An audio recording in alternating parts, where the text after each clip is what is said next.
C'est-à-dire il faut que tout à coup, il y ait cette présence de Dieu. À partir du moment où vous avez cette présence de Dieu en vous, tous vos frères et sœurs que vous rencontrez, c'est des frères et sœurs, et le lien se fait d'une manière incroyable, inattendue. C'est une famille. Et dans une famille, on peut venir à n'importe quelle heure du jour de la nuit, on arrive, bonjour, au revoir, je suis là, et je peux m'arrêter? Oui, mais bien sûr, viens. Un peu comme Pascal et René-Claude, voilà, les déménagements, etc. Moi, je viens de temps en temps, je frappe à la porte, je vais chercher un dossier, je vais nager, etc. D'ailleurs, il faut que René-Claude se mette à l'eau. Pas au vin, hein. René-Claude, plus de vin, à l'eau. Dans la piscine. Il fait trop fort comme Belgique. Je sais. Voilà, c'est ça. Et ce matin, vous voyez, c'est pour vous dire aussi, je sors du presbytère à 8h, avant, à 7h, 7h30, et je vais faire un petit tour pour préparer la messe de Gadagne avant. Et devant le presbytère arrive une dame avec 2 petits-enfants, une petite de 3 ans, puis le garçon de 12 ans, Chris. Et puis je dis, qu'est-ce que je dis dimanche? Moi, le dimanche, j'ai toujours bon dimanche. Puis après, j'ai dit, bonne fête des mères. Alors, j'espère que vous allez... Alors, elle s'arrête, on discute un peu, elle me dit, mais alors, je lui dis, vos enfants, ils sont baptisés? Non. Mais quand même, mais oui, c'est vrai quand même. Eh bien, écoutez, j'ai la messe à 11h. Et elle me dit, si vous voulez, je viens. Elle est venue à la messe à 11h. Elle est partie à 11h30 parce qu'avec sa petite, tous les 2 enfants, il s'appelle Chris, un petit garçon de 12 ans, il faudrait être baptisé. Et en sortant après la messe, je suis resté à la paroisse, j'ai un peu réglé les affaires, les unes les autres, et elle est revenue avec ses enfants auprès de l'église. Et là, elle m'a dit, j'ai été, mais alors, conquis par l'accueil, par la foi, par la louange. Et la prochaine fois, elle m'a dit, je vais venir à la messe avec mes enfants et je vais y rester toute la messe.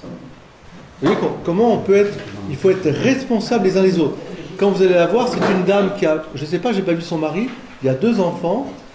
Je crois que quand on accueille comme ça des gens, on voit qu'ils sont un peu pour la première fois ou autre, il faut un peu se rapprocher d'eux, les installer, leur donner un petit livre, les accueillir, et ils sont très touchés par l'accueil qu'il y a dans l'église. Donc, puis la louange et la fête. Voilà. Et je ne vous dis pas, pareil, d'autres couples, des couples, par exemple, on va baptiser un petit le 18 juin, le petit Noé. Et bien, ses parents, c'était au fond de l'église avec le petit, ils ont assisté à toute la messe. Et ils m'ont dit aussi, après on s'est vu après la messe, ils m'ont dit, écoutez, franchement, ça fait plaisir, ça donne envie de retrouver la foi, de vivre la foi. Donc, c'est ça, les mystères de l'église, c'est ça. L'église, si elle attire, c'est parce que l'église doit être famille. Si l'église n'est pas famille, alors elle devient quelque chose qui est repoussoir parce qu'elle devient une institution comme les autres, lourde et je dirais souvent repoussoir, il faut le dire aussi. Donc à nous, l'église c'est nous, avec bien sûr le pape, les évêques, etc. Enfin on fait tous partie, et c'est une famille. Et si on a cet esprit de famille, eh bien on l'a. C'est pour ça qu'on a voulu aussi parler un peu en dernière analyse du regard des saints sur l'Église. On a vu les 4 notes. L'Église est une, sainte, catholique, apostolique et romaine. On a vu aussi les dérives sectaires qu'il peut y avoir dans l'Église. Donc pour discerner les abus de pouvoir, faire en sorte qu'on soit tous, chacun dans un corps, on a une mission. On a un rôle différent. Le pied n'est pas la tête, les oreilles ne sont pas les yeux, etc. Mais chacun a sa place. On doit être respecté dans cette place et on doit surtout, être libre de cette liberté des enfants de Dieu. Alors précisément, le regard des saints dans l'Église, ils ont vécu, ce que je disais à Marco, c'est que les saints, ils ont vécu dans leur époque la vie de l'Église comme nous, avec les hauts et les bas, et parfois beaucoup de bas, et beaucoup de coups bas. Et de voir comment les saints ont réagi face à la persécution, non pas extérieure, mais à l'intérieur. Je prends 2 exemples qui me touchent beaucoup. Par exemple, sachez que le Saint Louis-Marie Grignon de Montfort, qui est un grand saint du 18e, fin du 18e, fin du 18e, apôtre de la Vendée, c'était un prédicateur et un saint dévoué à Marie. Et quand il a prêché dans les campagnes, tout le monde venait à lui, puis c'était vraiment un saint. Je veux dire, il a été canonisé de toute façon. Hein, donc, eh bien, il rendait jaloux les prêtres et les évêques là où il était, qui le chassaient et qui l'empêchaient de continuer sa mission. Et lui, sa réponse a toujours été de dire, bon, bah, très bien, vous voulez pas que je sois dans votre ville ou dans votre... Ben, je m'en vais, j'obéis. Il allait à un autre endroit. Il n'a jamais désobéi, mais il a souffert. Et il a montré une autre voie qui était en fait... Et puis il ne s'est jamais démenti de sa mission. Hein. Il savait sa mission, ce que c'était sa mission. Et vous avez à Saint-Laurent-sur-Sèvre, en Vendée, son tombeau, qui est pas loin du Puy du Fou et du Mont des Herbiers. Et on sait que c'est la prédication de Saint-Louis-Marie de Montfort qui a préparé la Vendée à être fidèle, non seulement au roi, mais c'est surtout d'abord fidèle au roi du ciel et à sa religion. Et c'est ça. Donc voilà un exemple. Ouais. Et je pense que voilà, ce qu'on va aborder, on va le voir dès le départ, c'est un peu ça. Comment Jésus, avec les apôtres, et surtout avec des figures très importantes, le premier visage de l'Église qui apparaît, fort, c'est Paul. Je ne dis pas que Pierre, etc., mais c'est Paul, parce que Paul, il va expérimenter les deux aspects. Persécuter l'Église et devenir apôtre de l'Église. Saul persécute l'Église, Paul devient celui qui vient, je dirais, éclairer par son intelligence le mystère du corps du Christ. Voilà. Alors Laure. Alors quand vous m'avez parlé de ce sujet, il y avait tellement de saints qui ont été des figures extraordinaires que pour moi ça a été un petit peu un challenge de savoir duquel j'allais vous parler. Donc on a convenu bien sûr de Saint Paul, mais il y en avait d'autres, et donc bien sûr ceux que je vous conseille, il y a Sainte Catherine de Sienne. Ouais. Là, c'est vraiment un livre qui porte sur ses relations avec l'Église, justement. Mais tous ces écrits sont essentiels. Ils sont à lire, ces écrits. C'est quelqu'un qui a eu un rôle très important, à la fois dans l'Église, dans le fait qu'il fallait changer certaines choses et qu'il y a mis toute son énergie, toute sa foi, et qu'elle y est arrivée. Et puis, j'ai trouvé ce livre qui était très beau, qui s'appelle « Fils de l'Église, visage de saint ». Alors, c'est pas mal parce qu'il fait le portrait de plusieurs saints dedans, mais pas façon « je vais vous raconter l'histoire, ça s'est passé comme ci, comme ça ». Il les fait vivre. Vous voyez ce que je veux dire? C'est-à-dire qu'il prend un épisode de leur vie et il vous l'écrit comme quelqu'un qui aurait été... il vous le fait vivre, quoi. Vous voyez ce que je veux dire? Et du coup, c'est très attachant. Et vous avez tout de suite un rapport plus proche avec le saint. Vous voyez, c'est pas quelque chose d'éloigné. Voilà, donc je vous conseille déjà ces deux livres. Alors bien sûr, comme on parle de l'Église, je rappellerai que le saint des saints, la tête de l'Église, c'est Jésus-Christ. D'accord? Le saint des saints, Dieu qui est avec nous, au milieu de nous.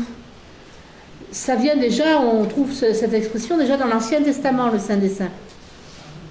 D'accord? C'est quand vous avez l'arche d'alliance, elle est dans le lieu qui s'appelle le saint des saints. Voilà. Donc le Christ est le saint des saints. C'est lui qui a créé l'Église, c'est lui qui l'a fondée. Et forcément, comme il l'a fondée, les saints ont un rapport particulier avec lui. C'est obligatoire. Donc dans tout ce dont on va vous parler, il faut savoir que ça va toujours se rapporter à Jésus-Christ. C'est obligatoire. Vous ne pourrez pas ne pas voir le lien qu'il y a entre les saints dont nous allons vous parler et Jésus-Christ, la tête de l'Église et son corps. Vous voyez? Donc je tiens à le redire parce que souvent quand on parle de l'Église, on a tendance à dissocier, mais Jésus est là. D'accord? Voilà. Ah, bien sûr, c'est lui qui a qui a appelé ses apôtres. Ils étaient 12. Quand Judas l'a trahi, après, vous savez que ils ont choisi un autre apôtre par tirage au sort, selon l'Esprit Saint, et que ça a été Matthias qui est venu remplacer Judas, d'accord? Celui qui est devenu le premier pape, c'est Pierre, d'accord? Donc Saint-Pierre a un rôle très particulier, c'est lui qui va être le premier dirigeant sur cette terre de l'Église, voulu par Dieu. D'accord? Et depuis, vous avez la succession apostolique avec tous les papes qui se sont suivis, qui succédaient, qui sont toujours en référence à Jésus-Christ. Il n'y a pas de souci. Je pense qu'il était quand même nécessaire de rappeler que la gouvernance de l'Église, c'est Jésus qui l'a voulu comme ça, il a choisi Saint-Pierre, c'est le premier pape, depuis ça suit. D'accord? Ça, je pense que c'était quand même... Qu'est-ce que ça veut dire, pape? Ça vient du mot papa en fait, hein, donc c'est un père. Le pape. Pas le pape. Hein. Le pape. Oui, c'est un père. Si tu veux, c'est comme un pasteur, un père, oui. C'est ça. Ça veut dire père. Oui. Abba, papa, baba, un père, oui. Il n'y a jamais eu d'arrêt. Non, il n'y a jamais eu d'arrêt au sens que il y a eu des persécutions. Au premier temps de l'Église, où les papes on les a tués. Hein. Donc il y a eu un temps où l'Église n'était plus gouvernée au sens qu'il n'y avait pas de pape élu, mais tout de suite on a élu les papes. Donc on appelle ça le siège vacant.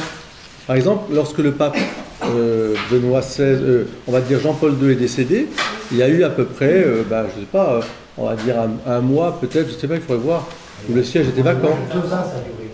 Oui, il y a eu des papes, c'est évident, pendant 2 ans, mais voilà. Mais les affaires de l'Église sont voilà. Mais c'est toujours linéaire. Enfin, il y a ça. Ah oui, la succession des papes, oui. D'accord. Oui, d'abord, c'est pour ça qu'il faut le conclave. Ils font le conclave. C'est pour ça, parce que ils n'attendent pas à... Il y a 254 papes, je crois à peu près. C'est le roi qui leur a dit, allez. Il y a plus de 250 papes qui ont été depuis Pierre. Hein. Donc,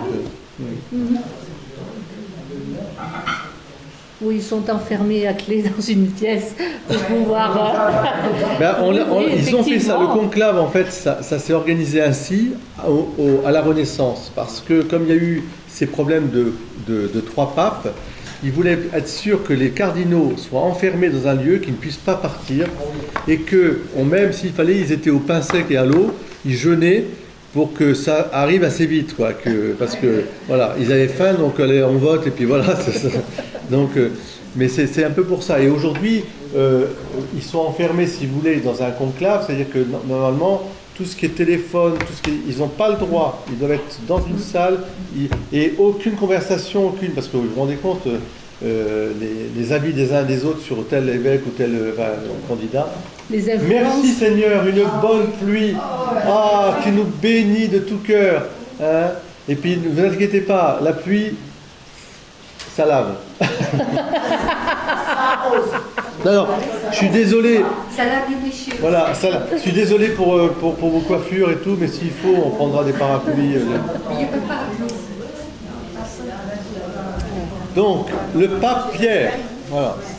Donc vous vous souvenez que Jésus il a rencontré Jésus, que Jésus l'a appelé, et puis qu'après il l'a toujours suivi. Certes, à un moment donné, il a trahi, en disant non mais moi je suis pas, voilà. Chacun a ses faiblesses, mais il a su revenir, su demander pardon, et ça c'est sa force aussi quelque part. Oui, c'était sa force. Moi je trouve que c'est sa force. Parce que quelque part, le pape, il doit être le doux Christ sur la terre. Or le Christ est miséricordieux. Si ce pape n'avait pas connu sa faiblesse, et reconnu sa faiblesse, il aurait pu être d'un orgueil démesuré pour accompagner les gens sur le chemin de la sainteté et non pas les écraser. Vous voyez. Donc oui, c'est pas un pouvoir. Ce qu'il faut, c'est que l'autorité ecclésiastique, elle soit toujours au service de la miséricorde. Toujours, toujours, toujours. Et c'est la grande leçon de l'Église. Hein. L'Église s'est toujours battue à l'intérieur contre les sectes, les dérives sectaires, qui en général étaient très puritaines, très, à exclure les gens.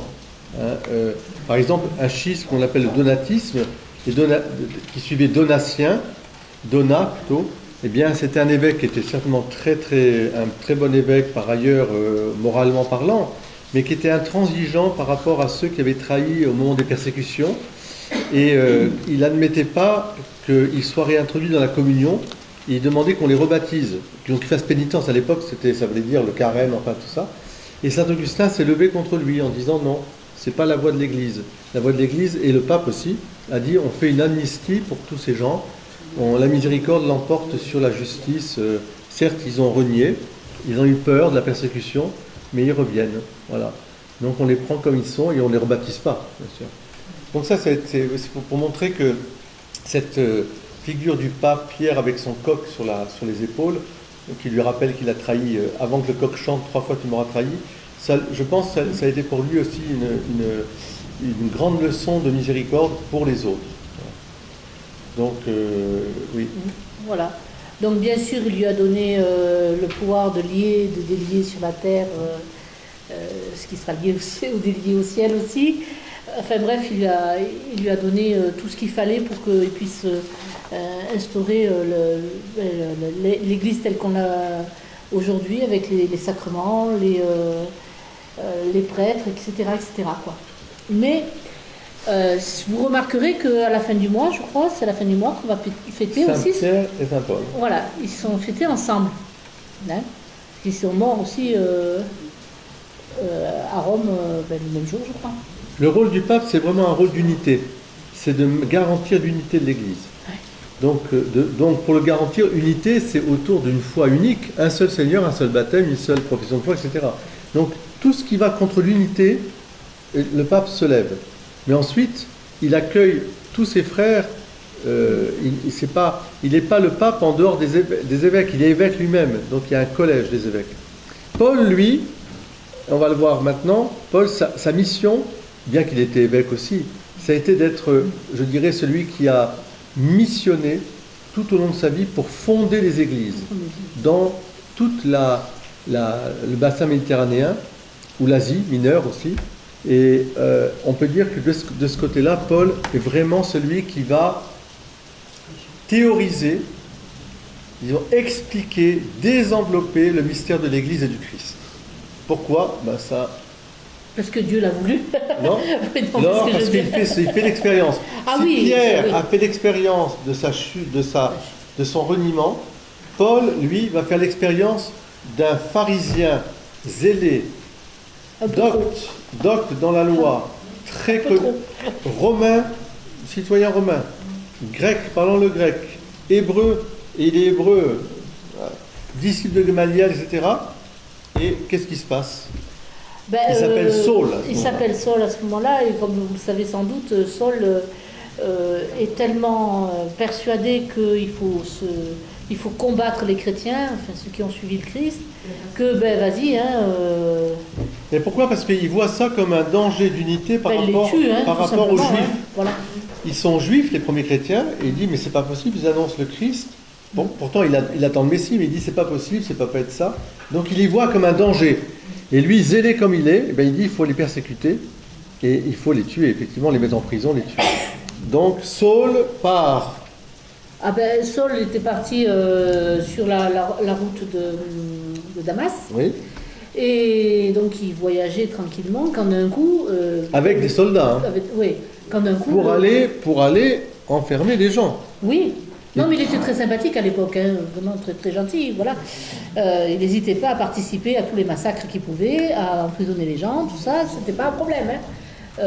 Pour lui, il était dans sa tête. Au nom de Dieu. Au nom de Dieu, il était dans une extrême. Voilà. C'est ça. Et donc, d'un coup, sur le chemin de Damas, une lumière l'a aveuglé, il est tombé de son cheval. Et il a entendu une voix qui lui parlait et qui lui disait Saul, pourquoi me persécutes-tu ? Saul, Saul, Saul. Oui, pourquoi me persécutes-tu ? Et dit, qui es-tu, Seigneur, que je persécute ? Je suis Jésus, que tu persécutes. Voilà. En une fraction de seconde, il fait l'expérience de l'Église, corps du Christ. Voilà. Persécutant les disciples du Christ, c'est moi que tu persécutes. Ce que tu fais au plus petit d'entre les miens, c'est à moi que tu le fais. Vous voyez, c'est ça en fait. C'est ce corps du Christ incroyable. Et évidemment, il va, de cette expérience douloureuse, il va être, par l'Esprit Saint, par la force de l'Esprit Saint, il va être chargé d'expliquer ou de désenvelopper ce mystère du corps du Christ. C'est lui qui l'explique vraiment, là où Jésus l'a expérimenté dans son cénacle, avec les apôtres, je ne m'appelle plus mes serviteurs, mais mes amis, etc. Bon. Mais c'est vraiment Paul qui va, dans ses lettres, fondant les églises, différentes églises à Corinthe, à Philippe, à Éphèse, à Antioche, etc. Il va faire le lien entre le corps du Christ, la tête qui est le Christ, et donc le Christ lui-même dans sa totalité. Ce que tu fais au plus petit d'entre les miens, c'est à moi que tu le fais. C'est ce que je lui ai dit d'ailleurs dans une parabole. Venez les bénis de mon Père. Voilà. C'est tout ce que... Et là, il entend Saul, Saul, Saul, pourquoi me persécutes-tu? Il dit mais qui es-tu? Je suis Jésus que tu persécutes. Et alors là, terminé. Voilà, c'est une expérience mystique. Hein, Là, il est retourné comme une crêpe. Comme une crêpe, ouais. Ah bah c'est sûr. Et Moi, il me fait tomber de ma moto, il me dit attention Marco. voilà, c'est sûr. Là, c'est non mais c'est vrai. Il tombe de cheval, de son orgueil. Tout est symbolique parce que Paul, d'ailleurs, tout est symbolique. Il faut comprendre que Saul, c'était l'orgueil. Il est sur le cheval, il tombe, il se fait appeler, il se fait baptiser, il se fait appeler Paul, non plus Saul. Pourquoi? Parce que Paulus en latin, ça veut dire petit. Paulus. Donc il ne veut plus être l'orgueilleux pharisien. Et il le dira d'ailleurs, l'avorton de Dieu. Je suis l'avorton de Dieu. Vous vous rendez compte? Moi qui étais un persécuteur, tout ça, voilà ce qu'il a fait pour moi. Donc c'est une expérience qui le fait rentrer de plein pied dans le mystère de l'Église. Donc il a ce double aspect où il doit créer les églises locales, mais aussi se faire enseigner aussi par les apôtres, en allant les voir... se faire confirmer plutôt. Confirmer, ouais, faire enseigner. C'est-à-dire confirmer plutôt. La vie de Paul, parce que on connaît très peu la vie de Paul, et pourtant c'est un roman à lui tout seul. Mais c'est un roman fleuve. C'est plus de 30 ans de mission. C'est une vie qui commence après le renversement. Il va d'abord dans le désert. Il va passer des années où Jésus va l'enseigner lui-même. C'est ça qui est incroyable. Et c'est pour ça que c'est un apôtre, parce C'est qu'il a un rencontré apôtre Jésus. Totalement, alors que Jésus au ciel, il est ressuscité. Voilà. Hein. Et là, tout à coup, il se rend compte que Jésus l'appelle par une mission auprès des païens, ce qu'on appelle le monde païen. Donc pour 15 ans après, hein, il monte à Jérusalem pour rencontrer les apôtres. Et là, il voit Jacques, il va voir Pierre. Bon. Et ça va être le premier concile de Jérusalem parce que ça provoque un séisme. Parce que lui, il dit, finalement, Dieu appelle tous les hommes sans leur imposer les rituels juifs, la loi de la circoncision, etc. Et là, il y a une opposition. Forcément, ça déstabilise le microcosme chrétien juif.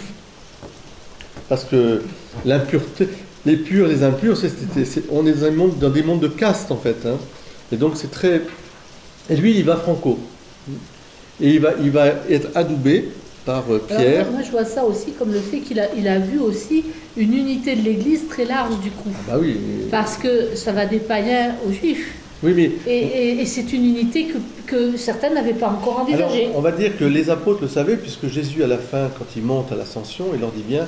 Allez enseigner toutes les nations, baptisez-les au nom du Père et du Fils et Saint-Esprit. Oui. Donc ils savent que cette mission est universelle. Sauf que, dans l'application concrète, qu'est-ce qu'on impose aux païens? Voilà. Parce que nous, on est issus d'une religion juive où il y a le pur, l'impur, la circoncision, il faut se laver les mains, je sais pas quoi, il ne faut pas manger telle viande, il faut avoir une assiette pour ci, une assiette pour là. Donc, est-ce qu'on... Elle est beaucoup mieux la nôtre. Mais non, mais justement, c'est-à-dire, eux, venant de là, ils se demandent, est-ce que c'est ça qu'il faut continuer, parce que du temps de Jésus était fidèle à sa religion juive. Il n'a jamais enfreint la religion, sauf ce qu'il a voulu, c'est ramener la religion juive à son centre qui est l'amour, la charité. Donc en disant que pour l'amour de Dieu, toutes les prescriptions du prochain, elles cessent. C'est le jour du sabbat. Si le jour du sabbat, ton enfant est malade, tu vas le soigner. Si ton âne est tombé dans le puits, tu vas le relever. Parce que les Juifs disent non, tu n'as pas le droit. Parce qu'ils reprochaient à Jésus d'avoir guéri pendant le sabbat.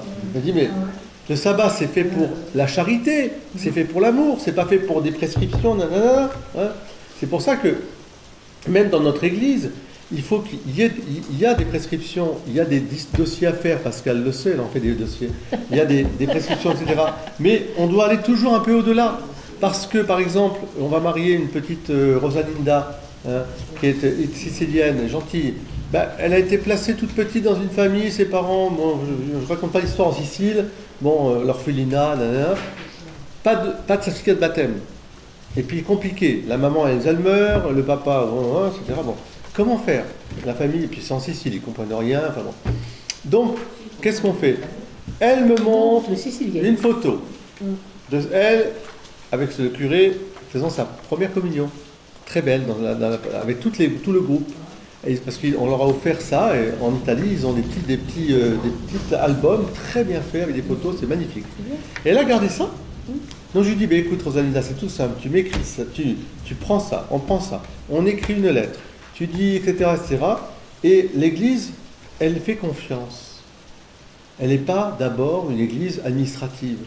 On n'est pas là d'ailleurs pour dire le formulaire A, B, 3, il me manque, etc. On le fait. Mais quand on ne peut pas le faire, eh ben on demande au chancelier de lire le dossier, de nous faire... Et c'est ce qu'il a fait, ce que va faire Bruno. Ben oui, parce que d'abord, la première chose, c'est qu'ils puissent se marier, ces gens. Elle est baptisée. On va pas je crois qu'elle a fait sa communion. Si elle a fait sa communion, c'est qu'elle est baptisée. Donc elle a fait sa confirmation. Donc vous voyez. Donc, alors que dans un milieu trop, vous voyez, un peu trop rigoriste, on va dire halte là, t'as pas tes papiers, dégage. C'est pas ça la religion. C'est pas ça. Donc il faut accueillir tout le monde, absolument tout le monde. Il faut vraiment avoir ce souci d'accueillir, comme la petite femme là avec ses 2 enfants ce matin. C'est la première fois qu'elle venait à la messe depuis, je ne sais pas. Hein, et avec ses petits qui découvrent la messe et qui sont restés. Et Chris, il s'appelle Chris, le garçon, quand il est sorti après, il me regardait avec comme s'il avait vu le bon Dieu, si je puis dire. C'est-à-dire que je sentais ce garçon de 12 ans, que ça a touché son cœur. Et je me dis, mais lui, il va aller vers le bon Dieu. Mais et je lui dis, c'est ton chemin. Le jour où tu veux réfléchir, tu veux être baptisé, viens me voir. Tu seras baptisé. Même si tu as 12 ans, on va te baptiser. Voilà. Et la maman, voilà. Et voilà, Paul, c'est ça. Paul, c'est ce qu'il va dire à Pierre. Il va dire, bon, d'accord, il y a des considérations. Et c'est Jacques, qui est pourtant, Jacques, c'est un peu l'évêque de Jérusalem. Il est quand même garant aussi de la judaïté. Et lui, il va dire, on ne peut pas imposer aux autres. Demande-leur de s'abstenir des idoles, des unions illégitimes, de ne pas faire de ceci, cela, mais on ne leur impose pas la circoncision. Et à partir de là, évidemment, le christianisme va se répandre parce que c'est plus lié à une appartenance ethnique ou d'un peuple. Voilà. Paul. Alors, il va écrire, Paul.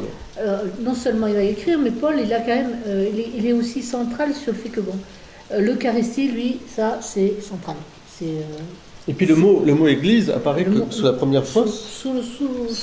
C'est Paul qui... Ecclésia. Donc il écrit beaucoup. Ça, c'est vrai qu'il écrit beaucoup. Aux églises. Il transmet, ouais. Il insiste toujours sur l'unité, non seulement dans le cas où on a prévu, mais aussi pour faire une unité large, en insistant sur les dons que les gens ont, sur le fait que chacun est utile à l'Église, sur le fait qu'on doit s'entraider, etc. Vous voyez, avoir un amour fraternel, toutes ces choses-là, c'est hyper important. Souvent, il reprend les gens aussi sur leurs disputes incessantes sur des sujets... C'est plein de petites diversités, de petites différences tout à fait. qui vont se réunir autour de la foi commune. Chacun a des talents et on ne peut pas tout faire tout seul. Il faut arriver à comprendre qu'on a tous ensemble. Et puis surtout, on va dire qu'il se méfie beaucoup justement des églises particulières. C'est-à-dire qu'il ne veut pas que ce soit l'église de un tel, de un tel, de un tel. C'est l'église du Christ. C'est l'église du Christ. Donc à chaque fois, il reprend ça. À chaque fois, c'est lié à son expérience qu'il a fait lui-même. Est-ce que c'est Paul qui baptise? Est-ce que c'est Apollos qui baptise? Non. Qui c'est qui a donné la vie pour vous? Qui c'est qui vous a sauvé? C'est pas Paul ni Apollos, c'est le Christ. Donc, je ne veux savoir qu'une seule chose, Jésus-Christ crucifié, on peut dire Jésus-Christ répandu et communiqué. Évidemment, ça passe par le charisme des personnes, etc., mais il prend lui-même. Est-ce que c'est Paul qui vous a sauvé, dit-il? Est-ce que c'est Apollos? Et il laisse Apollos qui était un très grand prédicateur, faire son travail, mais il dit arrêtez de vous opposer les uns les autres, ou de nous opposer les uns les autres. Voilà. C'est l'Église du Christ. Et puis alors, il a un passage pour le Christ, très important dans lequel il dit je vous ai transmis la foi que j'ai reçue du Christ et des apôtres, enfin moi apôtre. Si un ange, même un ange, venait vous dire autre chose, ne le croyez pas. Voilà. Donc c'est très très très très important ça, parce que les faux prophètes, ça existe. Voilà. De toute façon, c'est en disant n'importe quoi. Paul, avec son humilité, dit je vous ai transmis ce que j'ai reçu. Tout simplement. La nuit même où il fut livré, le Christ prit le pain. C'est ce moment où il y a l'institution de l'Eucharistie. Il rapporte l'institution de l'Eucharistie. Ceci est mon corps, ceci est mon sang. Et il dit, interrogez-vous, que ce ne soit pas le lieu d'un banquet au sens païen, mais que la messe reste la messe, c'est-à-dire le renouvellement non sanglant du sacrifice du Christ. Donc recevez avec respect le corps du Christ. Donc il est hanté par cette unité, comme dit Laure, et avec une description de l'Église comme à la fois, il va employer plusieurs images. Il va employer l'image du corps, avec la tête, qui est le Christ, nous ses membres, chacun à sa place. Et je peux parler du Christ en tant que tête, et je peux parler aussi du corps du Christ que nous sommes, donc du Christ aussi en tant que la totalité du corps. Et le corps, il est déjà une partie au ciel, vous voyez. Donc c'est une belle image. Il prendra aussi l'image de la tour, je dirais aussi du peuple de Dieu. Le peuple de Dieu, c'est-à-dire un peuple, c'est-à-dire au sens d'une famille de Dieu, vous voyez, où on est tous famille autour du Christ Jésus. Et donc de l'unité. L'unité, oui, pour lui, c'est essentiel. Partout dans son discours, vous le retrouverez. Le fait qu'il faut vraiment passer au-delà des disputes, parce que, bon, faut reconnaître, c'est humain, on a tendance à se disputer pour des queues de cerises, comme on dit. Et donc, ça met une mauvaise ambiance. C'est des jugements, des fois, qui sont un peu rapides, voire trop rapides. Et tout ça ne permet pas d'aller à Dieu. Je veux dire, ça disperse, ça divise, mais l'unité, on n'y arrive pas comme ça, si on donne dans ces divisions-là. Vous voyez ce que je veux dire? Et puis, je pense qu'il va insister beaucoup sur où est l'Église, comment on reconnaît l'Église. Eh bien, on va le reconnaître justement à ces quatre aspects-là que tu peux rappeler. La responsabilité. L'Église comme corps du Christ. Donc d'abord, nous sommes le corps du Christ. Ensuite, l'unité de l'Église, l'unité de foi, l'unité, je dirais, de charité, bien sûr. L'amour fraternel. Et puis, la responsabilité, le service. Voilà. Donc, oui, parce qu'il rappelle aussi toujours qu'il faut que tout le monde serve avec humilité.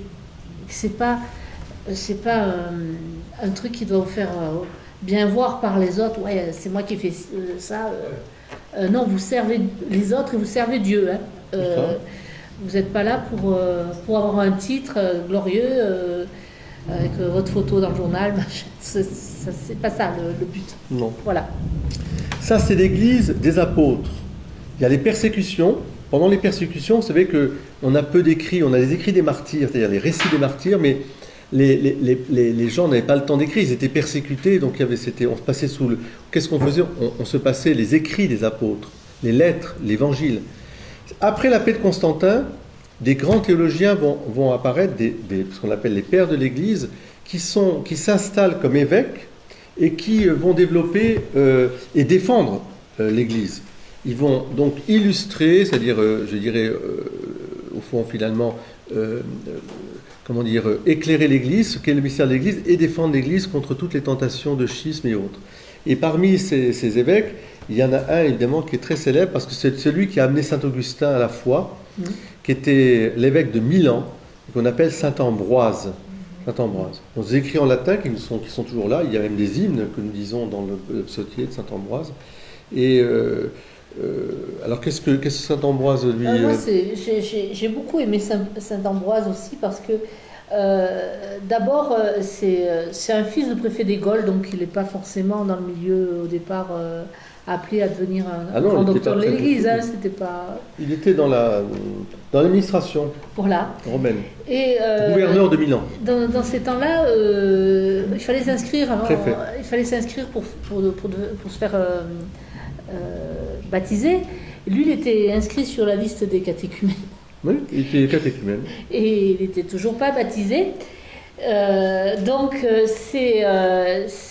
son baptême a été reporté à plus tard. Donc,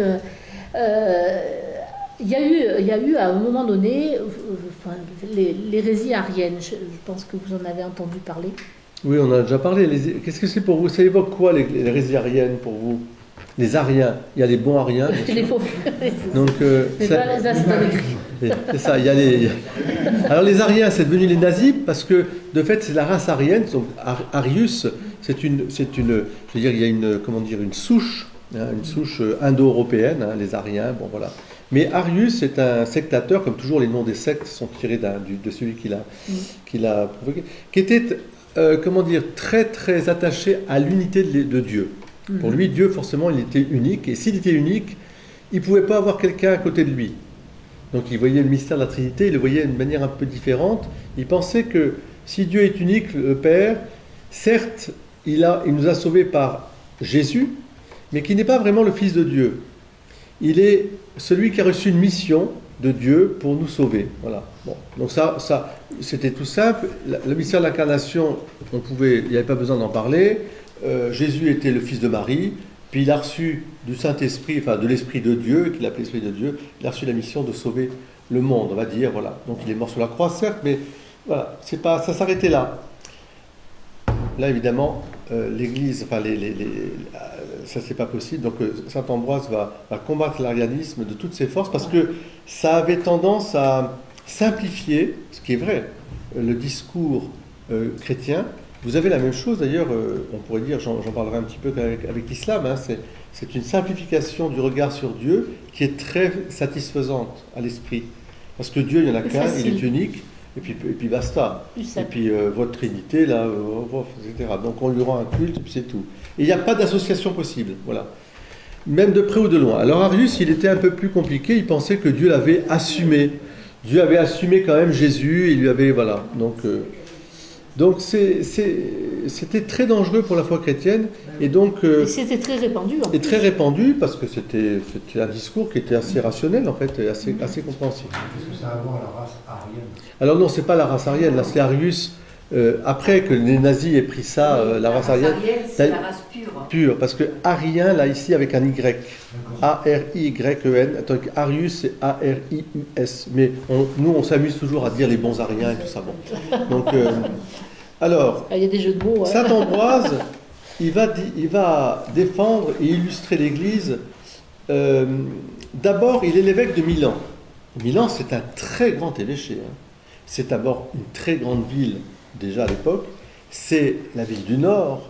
C'est, par rapport à Rome, un peu, je dirais, l'antagonisme. Il y a toujours eu Nord-Sud et c'est toujours comme ça. Milan, c'est le poumon, un peu de... Et lui, tout évêque de Milan, il a été aussi préfet avant, il a une grande conscience que l'Église, elle est unie autour du pape. Et que même si lui est évêque de Milan, le pape, tout en étant évêque de Rome, a une mission d'assurer l'unité.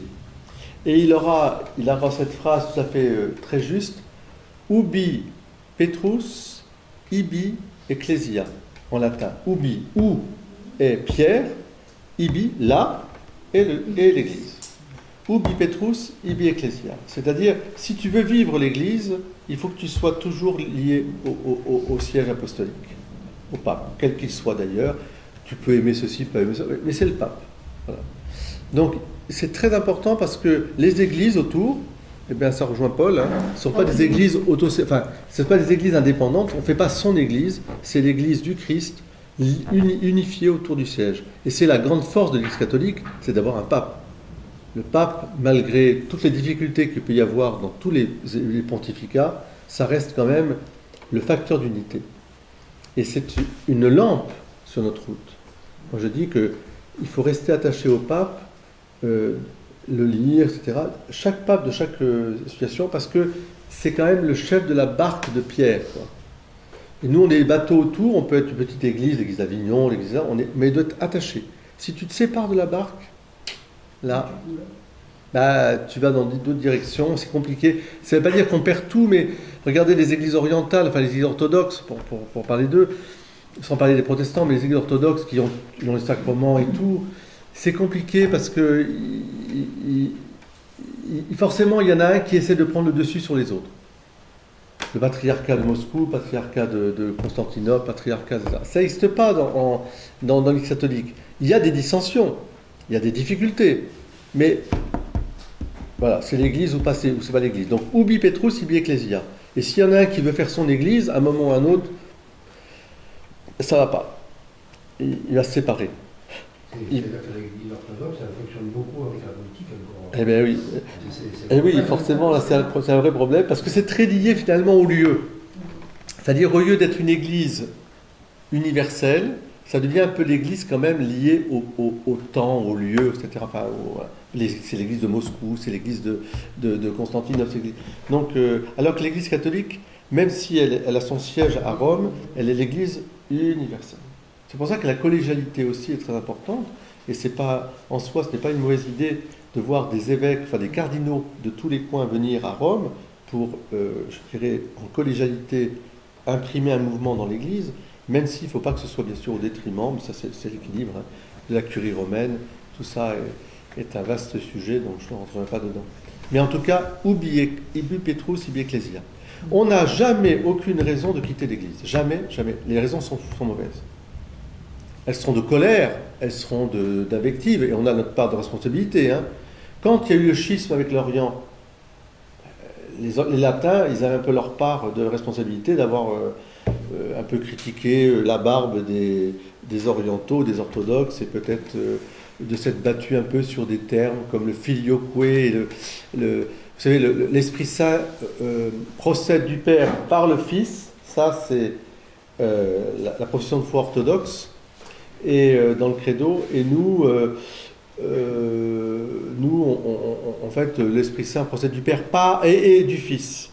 Et ce filioque a posé tas de problèmes de réception dans l'Église orientale, et ça a été une des occasions de séparation, mais je dirais que c'était d'abord une question de primauté, d'orgueil un peu, de pouvoir.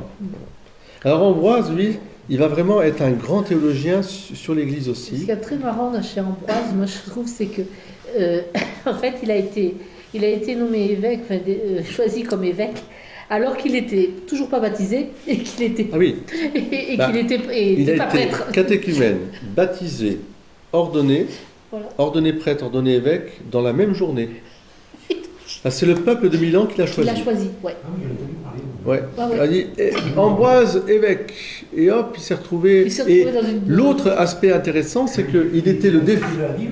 Et oui, il était préfet de la ville. Et l'autre aspect intéressant, justement, c'est qu'il défendait un peu l'Empire romain. Il était quand même fonctionnaire de l'Empire romain. Ouais. Et à l'époque déjà, il y avait des bisbilles entre l'Église et l'Empire. Ouais. L'empereur essayait de mettre sa main. Vous savez, ça nous a pas. La paix de Constantin était à la fois quelque chose de très très bon parce qu'on a besoin de vivre en paix. Mais d'un autre côté, c'était aussi le fait que l'autorité politique commençait à vouloir mettre un peu la main sur l'Église pour en faire un instrument. Et donc, ça n'a pas été si simple que ça, ce qu'on appelle le césaropapisme, quand les papes, les empereurs veulent contrôler le pape. Et donc, Ambroise, tout de suite, il a pris la défense. Ce qui est intéressant, parce que lui, il était des deux côtés. Il avait été à un moment préfet, il se retrouvait évêque, et là, il a dit « liberté ouais. ». On est là comme citoyen, on vous sert, mais l'Église, c'est l'Église, aucun pouvoir est au-dessus. Aucun pouvoir n'est au-dessus. C'est proclamé chef de l'Église, quand même. Qui ? Ah oui, mais voilà. il était protecteur, mais de protecteur après, voilà. C'est tout le problème. Regardez le problème de l'Église en Angleterre. Ça part de problèmes de mœurs, enfin disons bon voilà, des difficultés d'Henri VIII, et c'était pas grave en soi, on pouvait toujours s'arranger là. Et comme il a été poussé par des gens disant ben, l'Église ne reconnaîtra pas ton nouveau mariage, ben deviens le chef de l'Église. Et c'est toi qui voilà. C'est un rubis, ça. Mais Henri VIII. Voilà, il a été. C'était pas un monstre en toi. C'était quelqu'un, au contraire, qui était faible. Il a été faible. Non, c'est après. C'est Cromwell et puis Élisabeth II, ça a été terrible. Mais vous savez, Thomas More avait beaucoup d'estime pour lui, qui a été martyrisé par Henri VIII. Il avait beaucoup d'estime pour le roi Henri VIII. Et il a écrit d'ailleurs, en disant c'est dramatique ce qui se passe. Henri VIII n'est pas comme ça en soi. Mais on l'a susurré, etc., etc. Puis l'orgueil, bon, après, un moment d'orgueil. C'est devenu monstrueux parce qu'effectivement, après, il a fait la chasse. Enfin, surtout, oui, on peut dire, oui, il a fait la chasse après, puis enfin, surtout Cromwell. Et puis, voilà. Ambroise. Eh bien, devant l'empereur Théodose, qui avait massacré pas mal de civils, en 390, eh bien, Ambroise, il lui tient tête. Hein. Il excommunie l'empereur. Rien que ça. Non, mais c'est... Et il a forcé l'empereur à faire pénitence. Oui. Alors, ça c'est intéressant. Oui, mais moi je trouve qu'il faut avoir un sacré cran pour s'opposer comme ça. Et puis rappeler la fidélité à l'Église, les enseignements de l'Église, et être à la fois ferme, mais aussi accueillir le repentir. Quelle est la parole du Christ qui doit résonner toujours? Rendez à César ce qui est à César, et à Dieu ce qui est à Dieu. Donc César, tu as tes affaires, on obéit. Tu nous dis de rouler à droite ou à gauche. Si on était en Angleterre, on roulait à droite. Là, on est en France, on roule à gauche. Très bien. Tu nous dis de payer... C'est l'inverse. C'est l'inverse. Tu nous dis de payer en euros, on paye en euros. C'est pas... Voilà. Bon, voilà, c'est comme ça. On va obéir, voilà, avec raison, mais enfin, on obéit. Par contre, si tu t'opposes à Dieu directement, là, on n'obéit pas. Donc, il vaut mieux obéir à Dieu qu'aux hommes. Par exemple, si l'empereur décide qu'il faut l'adorer comme un dieu, nous on te sert l'empereur, il n'y a pas de souci. Président de la République, on te sert. Si tu nous dis de... Voilà. Mais tu nous dis de venir t'adorer, de te lancer parce que tu es le dieu, etc., ça non. Parce qu'il n'y a qu'un dieu, le dieu unique. Ah, on va vous tuer, c'est comme ça. Ça, c'est la tentation du césaropapisme. Mais si je fais un bond, et je vais à la Renaissance, enfin disons à la fin du Moyen-Âge, début de la Renaissance et tout début. 1000 ans, oui. Ouais, à peu près 1000 ans. Ouais. Exactement, tu as raison, au XVe siècle.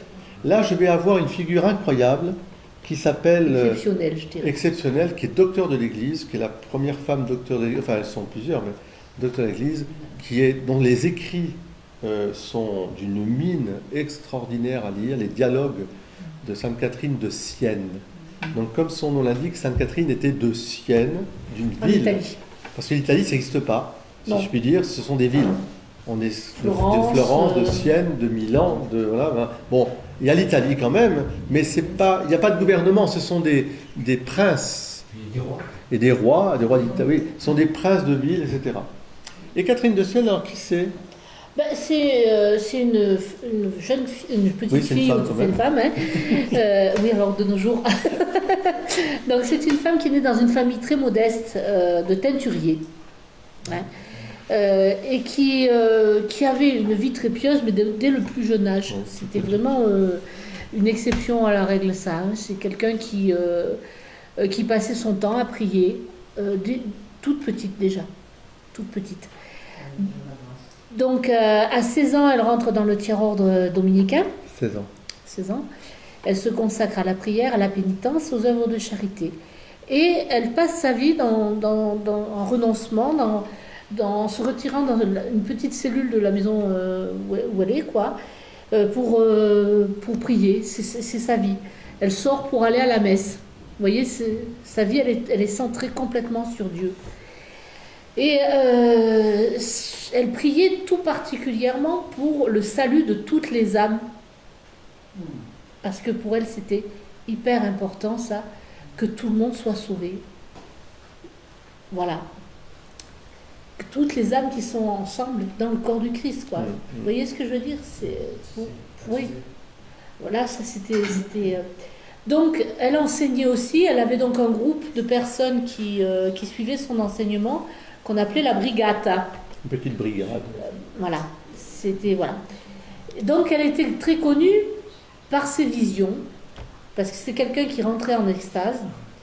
Et quand elle rentrait en extase, elle avait des gens qui étaient ce qu'on appelait des secrétaires, hein, et qui notaient ce qu'elle disait à ce moment-là, parce que elle était en extase, donc elle ne savait pas. Du tout ce qui c'était une secrétaire qui... Alors, il ne faut pas oublier, c'était comme une recluse, hein, parce qu'on appelait ça aussi de son temps les recluses. C'était une... Elle était dans les gouvernements? Non, elle était justement, comme disait Laure, elle vivait dans une petite cellule dans la maison. Alors, il y avait un petit fenestron, vous voyez, et puis on lui donnait de la nourriture, elle restait dans sa cellule à prier, les gens passaient. Et alors, de temps en temps, il y avait... Alors, sa renommée de sainteté, c'est tellement répandu que tout le monde venait la voir, du plus petit d'ailleurs, hein, jusqu'au plus haut éminent de l'État, pour demander conseil.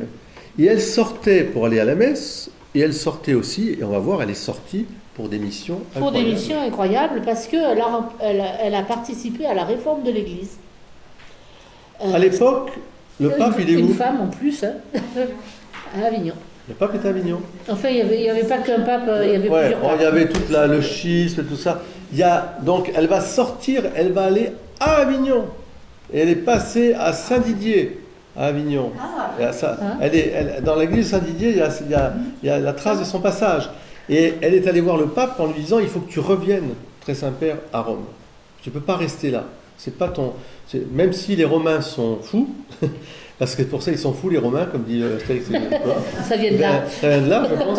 C'est parce qu'à l'époque, la ville était fiévreuse et puis qu'ils ont voulu. Enfin, moi, il y a eu des histoires. Il y avait des familles en plus. Vous savez, chez les donc, Italiens, de l'époque, il y avait ceux de Florence, il y avait plusieurs familles. Il s'est enfui pour. Il se battait, quoi. Il se battait, puis le pape aussi, il avait une armée, il faut le dire. C'était une époque qu'on a mal imaginée. Hein.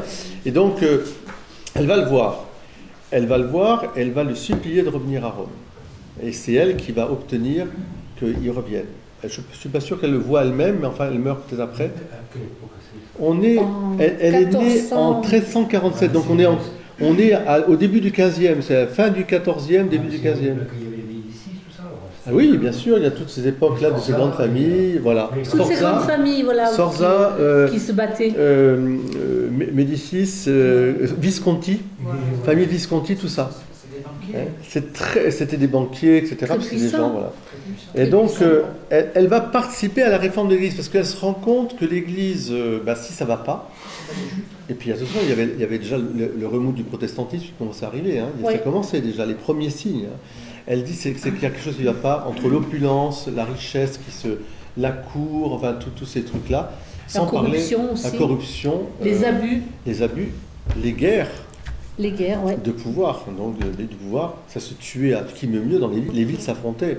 Et puis on prenait parti, voilà, c'était oh là là. Et puis chacun voulait son pape à lui, hein, je veux dire comme ça, il détenait. Vous voyez ce que je veux dire? C'était une division complète. Et ils en oubliaient un truc tout simple, et c'est là-dessus qu'elle insistait, c'est que les prêtres, la hiérarchie, devait être au service des âmes. C'est ça. Et pas à autre chose. Disons pas créer une espèce de cour à l'intérieur, chacun avait son palais avec ses machins, etc. Bon, l'argent, ils avaient des armées, comme je dis aussi, hein, c'est un mode de vie totalement. Pour autant, les affaires de l'Église, elles ont continué, mais c'était un mauvais exemple. Et elle a dit, s'il faut prêcher, il ne faut pas quitter l'Église. Elle n'a pas fait comme les protestants, le protestantisme qui a quitté l'Église pour dire l'Église est finie, il faut en faire une autre. Elle dit c'est à l'intérieur qu'il faut faire une réforme morale. Il faut ramener à une vie évangélique, une vie simple, une vie au service des âmes. Alors là, ce qu'il y a d'extraordinaire, c'est que cette petite fille de Teinturier, elle a quand même le cran d'écrire à des papes, à des hommes qui sont très puissants, des princes, tout ça, en leur disant carrément, mais sans phare, hein, ce qu'il y a à dire, quoi. Il leur dit, convertissez-vous, parce que là, etc. Mais toujours elle est née dans le sens de la grâce de sa mission. Sa mission. à elle. Oui. Quand, je veux dire, sa maman l'a mis au monde, Ouais. et tout ça, je pense que tout ce que tu dis là, ça lui était donné, ça lui était prescrit, certainement, ça lui était... Ah oui, elle a Ah, été mais qu'elle préparée. a été, elle Ah, a été c'est préparée, clair, cette c'est fille. clair. Regarde, tu parles de teinturier, de tissu et tout ça, avant l'Italie et tout ça, ils se battaient dans quoi? Parce qu'il y avait du pognon de tous les côtés là. C'est ça, c'était Ouais. les grands riches de la... Ce petit ange a fait une conversion de tout, elle a eu la grâce, je sais pas, elle a été poussée certainement. Ah oui, Plus c'est que clair. ce qu'on croit, c'est-à-dire le Tout-Puissant. Ah ben elle a était dit, en, voilà, elle, il m'a elle dit, était en lien avec lui. Hein. Ça et ça. Alors j'ai envie de dire aussi une chose, c'est que dans sa réforme, dans son désir de réformer l'Église, ça a toujours donc été à l'intérieur. C'est-à-dire que elle a une très grande, un très grand sens de ce qu'est le pape. Le pape, personne ne peut le juger. Personne. Ni un concile, ni encore moins un homme d'État. Elle a des lettres très sévères sur la famille des Visconti, à Visconti en lui-même, qu'elle aimait bien, qu'elle disait, mais elle lui disait, reste où tu es, Visconti. Tu occupe-toi des affaires temporelles. Ne fais pas la guerre avec le pape. Tu n'as pas à juger le pape, même si, sur certains points, elle était d'accord sur des choses qui n'allaient pas. Mais elle dit, c'est pas à toi, il n'y a que Dieu qui jugera le pape. Parce que le pape, c'est le doux Christ sur la terre. Elle l'appelle le doux Christ Elle sur l'appelle la terre. toujours comme ça. Ouais. Et en revanche, elle va voir le pape en lui disant, très Saint-Père, là, il faut réformer, là, c'est pas possible. Là, je viens au nom de Dieu vous dire que ça, c'est pas possible. Tel scandale, telle chose, etc. Ça peut pas rester comme ça. Donc ça va, je dirais qu'elle est une lumière aussi pour comprendre que dans l'Église, on peut souffrir dans l'Église de ce qui ne va pas. Et que la C'est elle qui est éradiquée alors que les papes avaient leur famille dans le Eh ben oui, il y avait Oui. plein de choses. C'est clair. Ça a continué. Hein, Ça a continué, ouais. Parce que là, on est au début du 15e, fin du 14e, début du 15e. L'époque des Borgia, c'est encore un peu plus, c'est encore un peu plus loin. Donc ça veut dire, tu vois que ça a pris du temps. Mais elle a quand même eu son rôle, d'abord pour ramener le pape à Rome, et puis ensuite pour dire qu'il fallait que l'Église soit évangélique, qu'elle soit vraiment fidèle à l'Évangile, et en particulier les prêtres, les évêques. Parce que, de toute façon, tu vois que c'est un éternel recommencement. Quand tu vois, sans juger la personne, je n'ai pas jugé, personne n'a le droit de juger les gens, mais on comprend très bien qu'un cardinal qui possède 350 mètres carrés d'appartement en plein Rome, avec de l'argent qu'il a pris à tel endroit, etc., qui vit soi-disant tout seul, bon, puis en général, il y a tous les problèmes qui sont liés aussi avec ça, en général, ils ont des vies désordonnées, on comprend que le pape les écarté. Ce n'est pas possible de donner un tel exemple devant les gens, parce que c'est le reproche qu'on fait toujours à l'Église. L'Église est riche, elle est riche, les Églises Vatican, ils n'ont qu'à vendre tous leurs ors, etc. Donc ça, c'est un autre problème, parce que ça, c'est le Vatican avec les musées, c'est autre chose. Mais de vivre simplement, oui, vivre simplement. Ça ne veut pas dire vivre comme un va-nu-pied au sens de ne pas sentir qu'on a une responsabilité, on a une fonction, mais vivre simple. Et donc, ça fait plus de mal à la religion que l'absence de religion. Quelqu'un qui prêche l'évangile, mais qui fait le contraire, ça scandalise. Regardez les scandales qu'on a eus dans l'Église, c'est clair. Les gens ne veulent plus entendre parler à ce moment-là. Ils disent, voilà, il va me prêcher une autre fois. Hein. Et donc, Catherine, fermement, et tu as raison de dire avec fermeté. Oui, parce qu'elle n'hésite pas. Elle hésite pas. Ça lui fait pas peur, ça. Elle va voir le pape, elle lui dit ce qui ne va pas. C'est extraordinaire, ça. Et en même temps, elle le respecte. Ouais. Elle le respecte et elle dira toujours, voilà, personne ne peut juger le pape. Comment ça? Sainte-Catherine, c'est ça? Sainte Catherine de Sienne. De Sienne. Donc elle a écrit un livre qui s'appelle Les Dialogues. Les Dialogues. C'est un livre et dans lequel, comme dit... voilà, tu regarderas, Les Dialogues. Dans ce livre, il y a des pages incroyables. Ah, mais il y a des pages incroyables, c'est d'une beauté. Incroyable. Et, C'est compliqué, mais c'est très important. elle a été élevée au très rang de beau. docteur de l'Église justement par les papes actuels pour Par montrer que ses son enseignement. enseignements, Ah non, mais elle était vraiment, vraiment extraordinaire. Hein, et elle rappelait vraiment que il fallait vivre pour aller vers la sainteté, quoi, quelle que soit la personne qu'elle est en face. Vous avez aussi, et alors là, c'est important, une autre sainte. Comment une autre sainte qui, elle, on peut dire, on a franchi un autre palier. est-il possible d'être persécuté par l'Église? C'est possible. C'est possible par l'Église. Je dirais non pas, alors on va distinguer, hein, mais par l'Église, oui. C'est-à-dire, je vous ai déjà parlé de Saint Grémont-Montfort, l'évêque du lieu, lui des œufs dehors, par jalousie. On va avoir deux exemples très forts, deux exemples. Le premier, évidemment, français, très franchouillard, ça nous touche beaucoup, c'est Jeanne d'Arc. Jeanne d'Arc, voilà. C'est quoi l'histoire de Jeanne d'Arc et en quoi elle nous montre l'Église? Alors déjà, je vous rappelle que vous avez une vidéo de l'école du doute il y a un an, hein, sur Jeanne d'Arc, voilà. Sur sa vie. Vous le retrouvez sur YouTube. Jeanne d'Arc, c'est une petite paysanne de Lorraine, hein, qui, voilà, d'Henrémy. D'Henrémy, ouais. Elle n'est pas française. Ouais, et à qui. Elle est oui, du duché de Lorraine. ouais. Oui, parce qu'à l'époque, c'est pas encore la France. Enfin, il y a la France, mais vous avez des duchés. Enfin, c'est pas encore la France telle qu'on la connaît aujourd'hui. Voilà. Et donc, elle est née en 1412. Hein.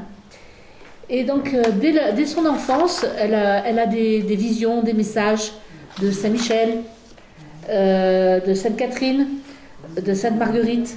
Donc, pour prier. Pour prier. Pour se préparer. En fait, il la prépare. C'est peut-être ce que tu disais tout à l'heure, qu'elle avait été préparée. J'imagine que Sainte-Catherine de Sienne a été préparée de la même manière. Tout à fait. Voilà. Bernadette, ces saintes-là, elles ont leur représentation dans l'église de Domrémy.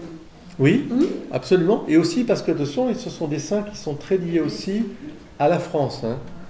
Donc Saint-Michel, Sainte-Marguerite, etc. Bon, Sainte-Catherine, c'est des saints qui disent beaucoup à l'époque. Sainte-Catherine martyre, Sainte-Marguerite aussi, puis Saint-Michel Archange. Bon.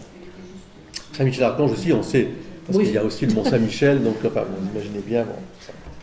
Donc elle reçoit petit à petit, très jeune, puisqu'elle va partir en campagne, elle a entre 16 et 17 ans.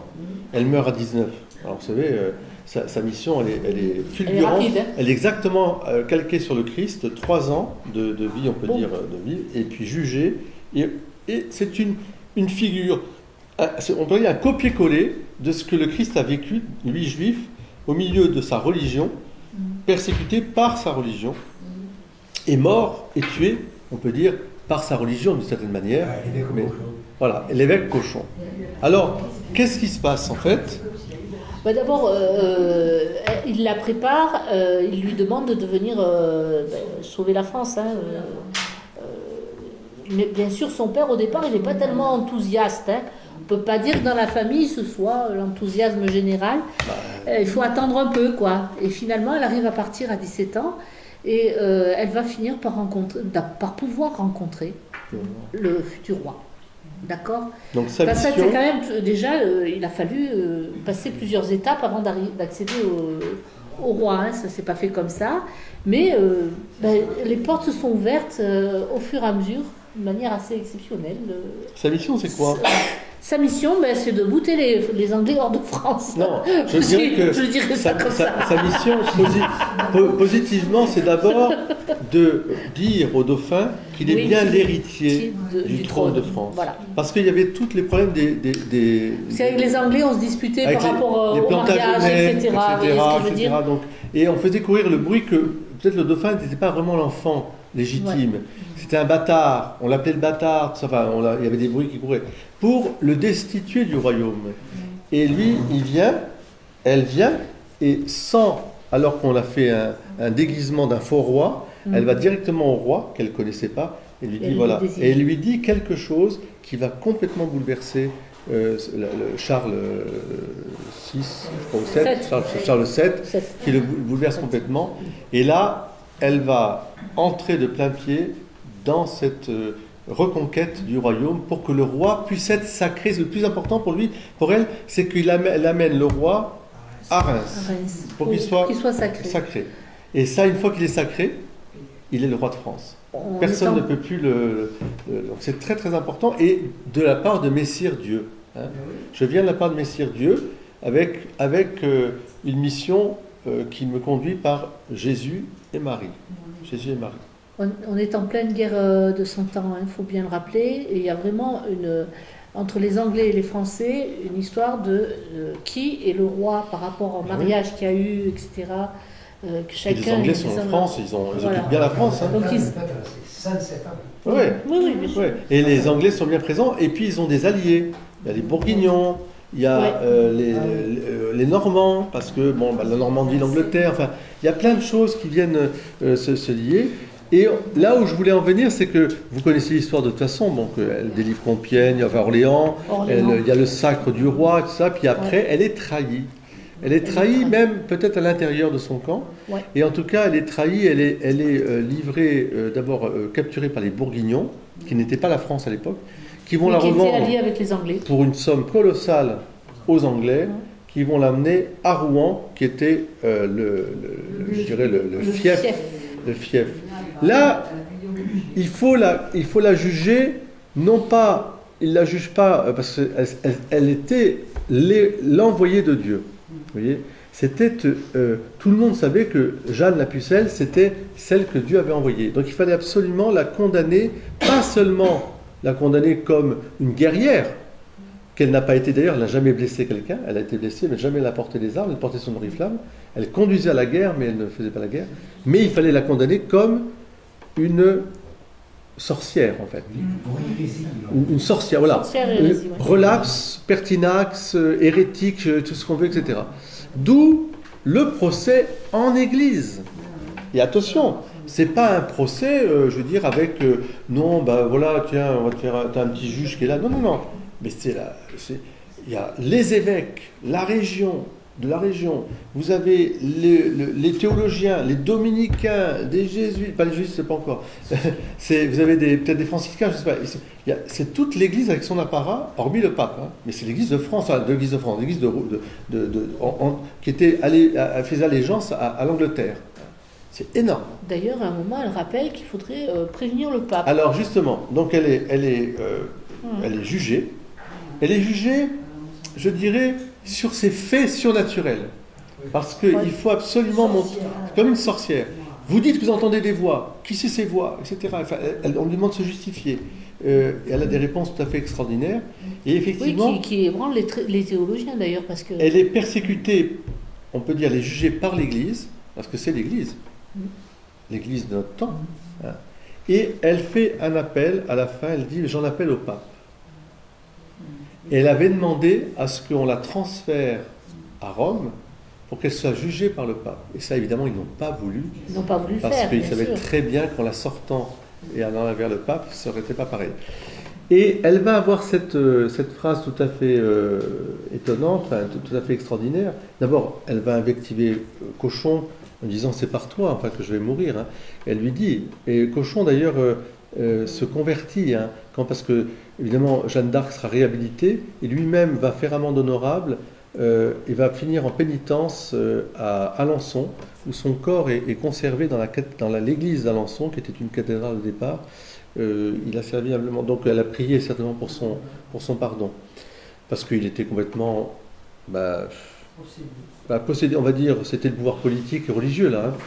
Et elle a une réponse incroyable en disant, il m'est d'avis que Jésus et l'Église, c'est tout un.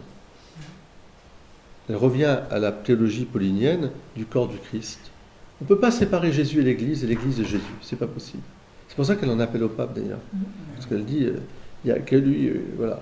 Je suis respectueux de l'Église et voilà, l'Église et Jésus c'est tout un. Elle est courageuse, elle demande les sacrements, elle sera. Pour moi, c'est une martyre à la fois de la.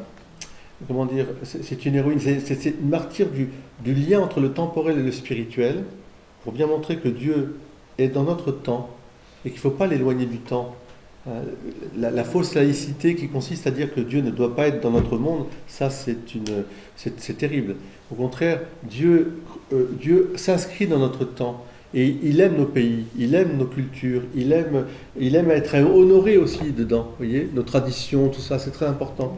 Et en même temps, elle est martyre de la fidélité à Jésus et à Marie. Mes voix ne m'ont pas trompé, elle dira.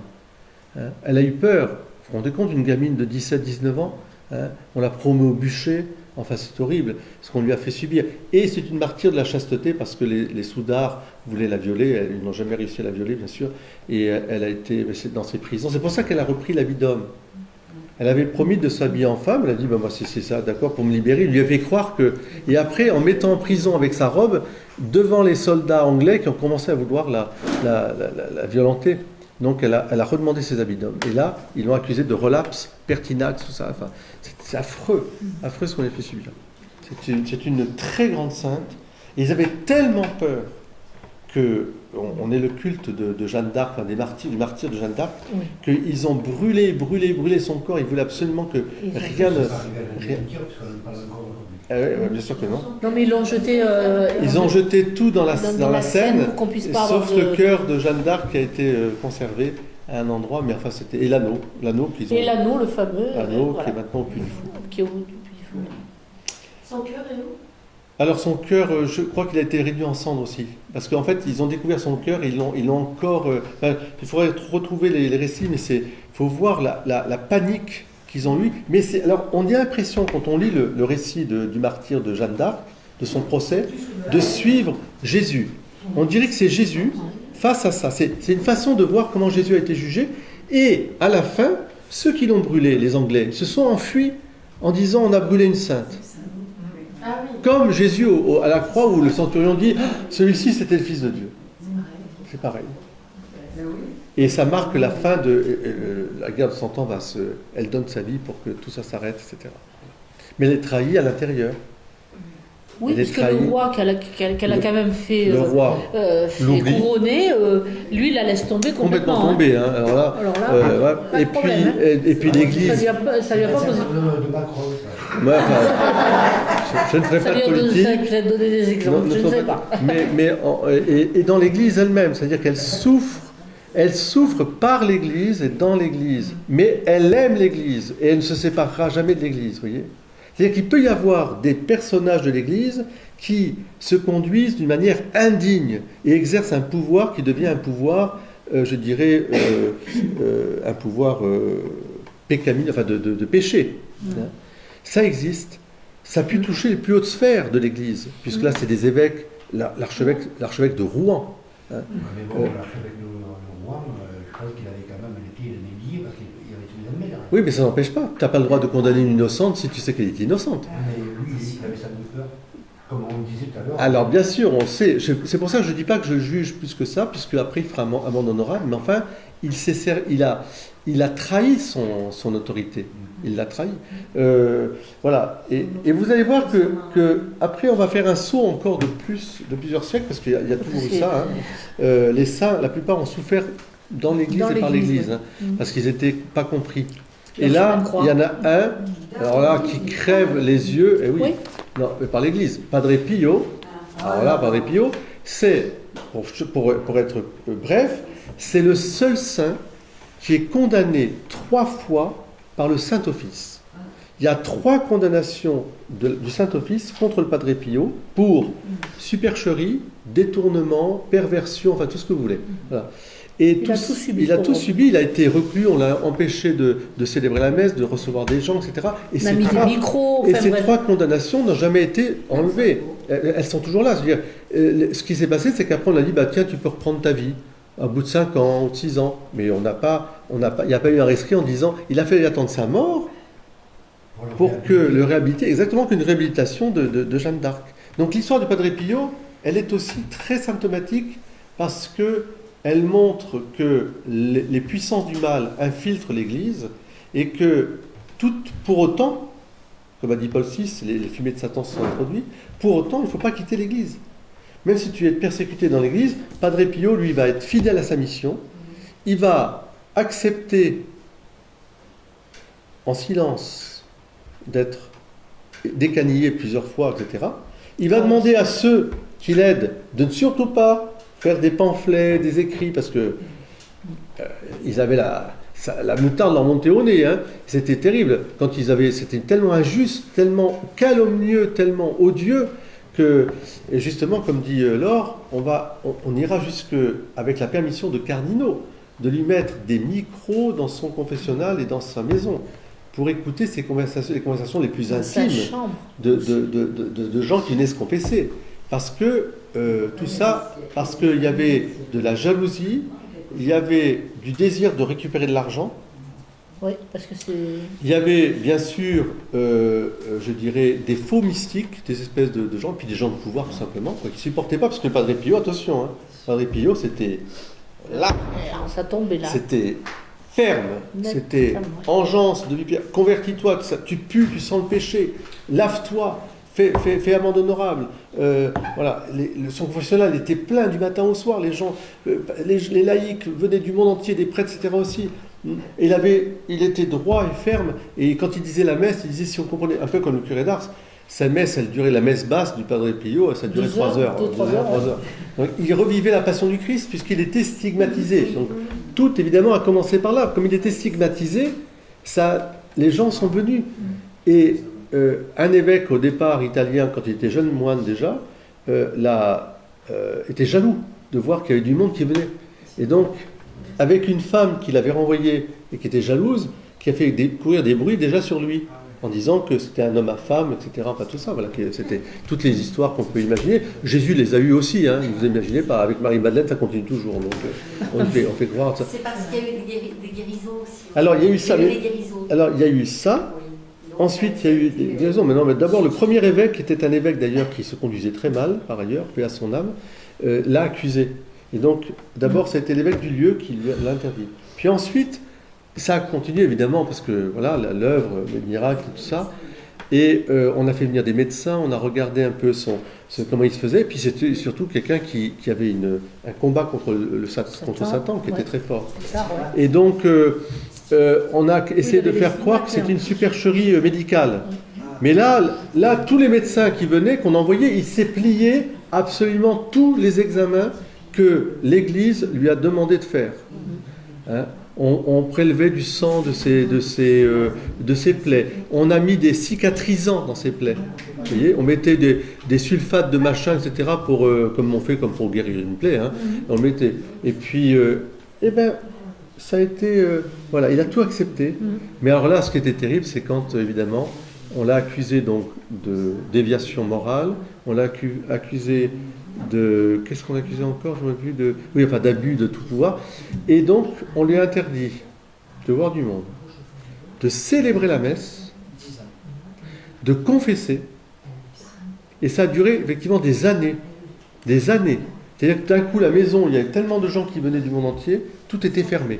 Qu'est-ce qu'a fait le Padre Pio? Il a dit silence. Il s'est tu.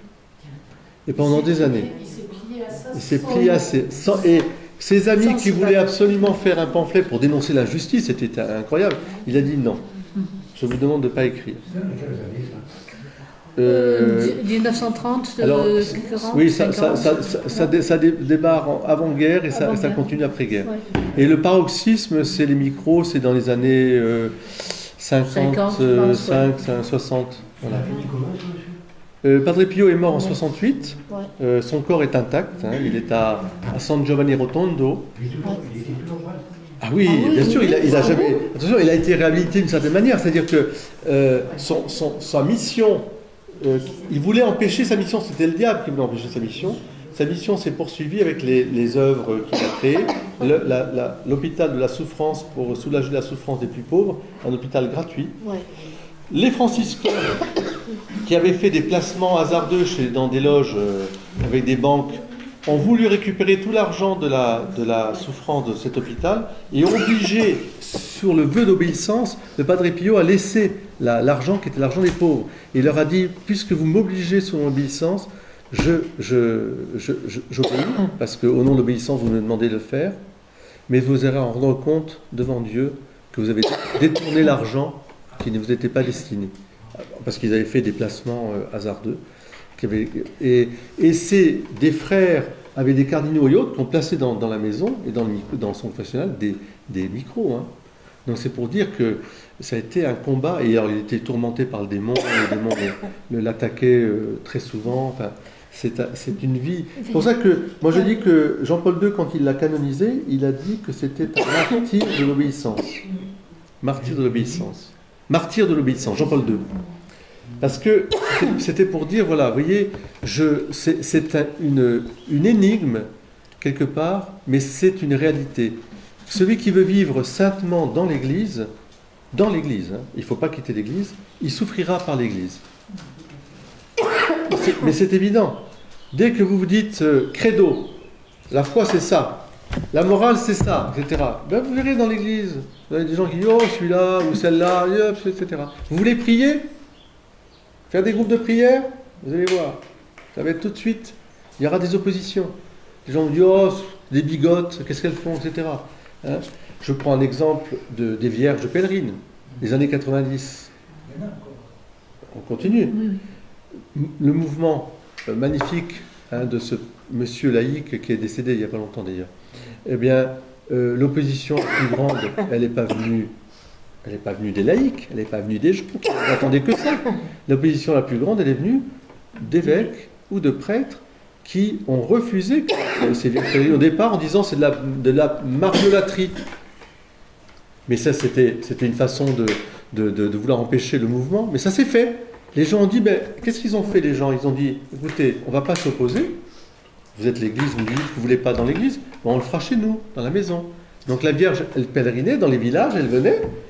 Du coup, moi j'ai eu l'exemple en Mayenne, hein, je vous l'ai déjà raconté. Le curé, quand il a vu ça au départ, il avait dit non. Puis quand il a vu que dans la maison de mes parents, ben, tout le monde venait du village, il a dit quand même, je ne peux pas laisser Marie dehors de mon église quand même. Donc il a ouvert l'église et il a organisé. Hein, il a dit, ben non, je comprends, mais on m'avait dit tellement de mal sur ce mouvement, que c'était, etc. Donc, voilà. Ce que je veux dire par là, c'est que si on vit, celui qui veut vivre selon la foi du Christ, selon l'Évangile, il souffrira. Pas que de l'extérieur, il souffrira de l'intérieur. Parce qu'il y a des faux frères, parce que le diable, il s'insinue partout. Donc, et il ne faut pas être... comment dire, il ne faut ni quitter l'Église, jamais, mais jamais. Et en même temps, il faut être fidèle à l'Évangile, sans être révolutionnaire. Je ne suis pas là, moi, pour faire une nouvelle Église. Je suis là pour dire, vivons l'Église, c'est autre chose. Et soyons heureux de vivre l'Église. Après, les gens qui diront, bah oui, bah ça me plaît, ça me plaît pas, bah en fait... Chacun, ce qui est important, c'est vraiment de vivre le charisme qui nous est donné, de le vivre à plein. Et c'est pour ça que l'Église, c'est nous tous. C'est nous tous. L'art, la doctrine, même l'asthmatique, là. Là, elle souffre dans l'Église et par l'Église. Hein, donc, vous voyez, il peut y avoir la formation, le catéchisme et la formation.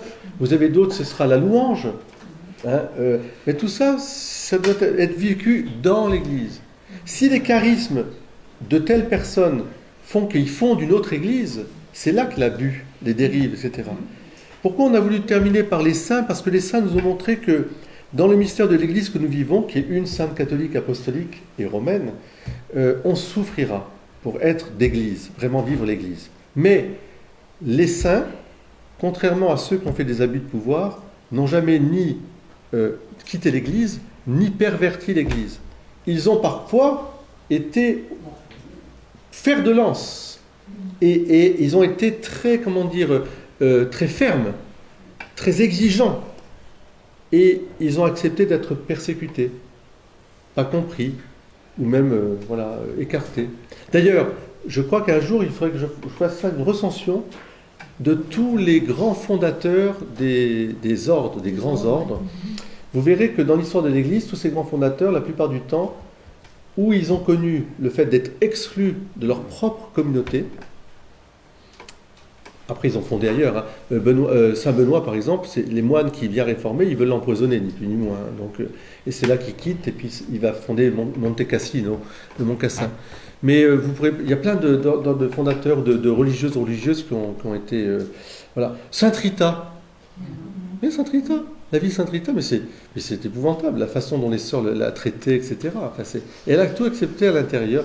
Bernadette, elle est confiée à Nevers, à une institution qui la maltraite, en fait, d'une certaine manière. Mais ce ne serait pas Sainte Bernadette s'il n'y avait pas eu ça.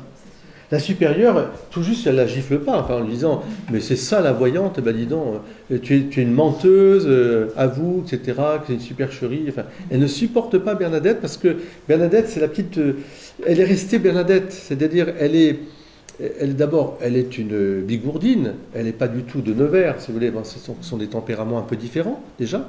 Et puis, elle n'a pas l'éducation de cette dame qui était la supérieure. Et à l'époque, si vous rentrez en religion, on avait la dot, on amenait sa dot. C'était des femmes, des filles de bonne famille. Elle, c'était la pauvrette qui n'avait rien du tout. Alors déjà ça, et puis ensuite, elle avait surtout, Bernadette, elle était enjouée. C'était une petite religieuse qui était toute joyeuse, qui faisait des petites espiègleries. Un jour, elle voit les fraisiers là, qui étaient en train de... Elle avait envie de fraises. Alors, elle jette sa sandale par la fenêtre. Et puis, elle dit, oh, ma sœur, ma sandale est tombée. Elle était allée manger une fraise. Alors, la mère des novices, la maîtresse des novices, l'a grondée, mais en même temps, c'était très drôle. Mais sa supérieure ne pouvait pas imaginer que ce soit ça, la sainte, la voyante que Marie ait choisie. En fait, ce qui m'interpelle, en fait, depuis tout à l'heure, j'écoute, tous les signes sont européens. Ah oui, alors non. Ah non. Oui, parce qu'on a pris ceux qu'on connaissait un peu mieux. Parce que dans l'histoire de l'Église, il y a aussi, il faut voir aussi que ça a démarré. Nous, c'est 2000 ans, enfin, voilà. Il y a 2000 ans, nous. Donc c'est normal qu'il y en ait qui soient comme Saint Ambroise, juste après la reconnaissance de l'Église par les Romains, quoi. Vous voyez ce que je veux dire? C'est ça. Après, vous avez Sienne, c'était quand même une période où il y avait quand même le pape qui était parti en Avignon. Quand vous avez plusieurs papes, c'est pas normal. C'est notre histoire, c'est notre histoire. Mais vous avez quand même, ne serait-ce qu'à Notre-Dame de Guadeloupe, et vous avez, comment il s'appelait Juan Diego. Ouais, voilà. Et Saint-Augustin, déjà. Oui, mais Juan Diego, est-ce qu'il a été persécuté dans l'Église? Pas trop, quand même. Pas trop, lui, non.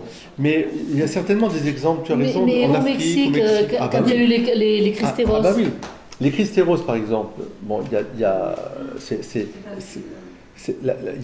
en a qui ont été martyrisés au nom du Christ, par le pouvoir qui était franc-maçon, et les États-Unis, avec le Mexique, ça s'entendait d'ailleurs, et il y avait donc, on va dire, l'Église officielle, et il faut garder cette église, mais qui était gênée de voir la révolte de ces Mexicains, paysans mexicains, paysans quoi, qui, un peu comme les chouans, quoi, qui disaient non, on veut nos églises, on veut nos prêtres, on veut etc., arrêter, etc.